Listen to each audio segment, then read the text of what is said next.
Guys, good morning. আপনারা কেমন আছেন? আশা করি ভালো আছে। আমিও ভালো আছি। গরমে একটু নাজেহাল, কিন্তু তবুও ভালো আছি। কিন্তু যারা বাইরে কাজ করছে এই গরমে, তাদের কতটা কষ্ট, তাই না? আমি হয়তো রান্না করছি, সেই সময়টাতেই ঘেমে চুর হয়ে যাচ্ছে বাড়ির, মানে রান্নাঘরটাতেই এই কাজগুলোই। তারপর তো রেস্ট নিতে পারছি, কিন্তু যারা বাইরে কাজ করছে তাদের কতটা কষ্টকর। এই যে মেয়ে স্কুলে গেল, ওর কত কষ্ট, ছেলের অফিস ও থাকে, ওদের বেশি কষ্ট।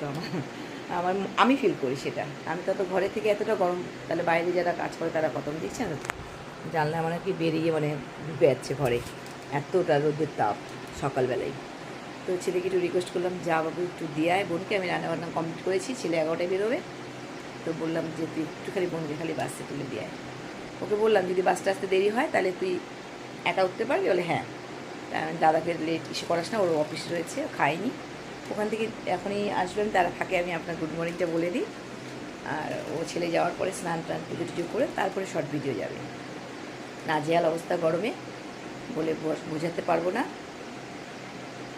আর এখন আসুক ছেলে, ছেলে আসার পরে ও স্নান টান হয়ে গেছে, আর আমারও সম্পূর্ণ কাজ হয়ে গেছে, শুধু ছেলেকে খেতে দিব, ও বেরিয়ে চলে যাবে, তারপরে আমি কাজগুলো করবো। তাহলে রাখছি, পরে দেখা হচ্ছে শর্ট ভিডিওতে। হ্যাঁ, হাত পা ধো। টাটা, ছেলে এসে গেছে, পরে দিচ্ছি।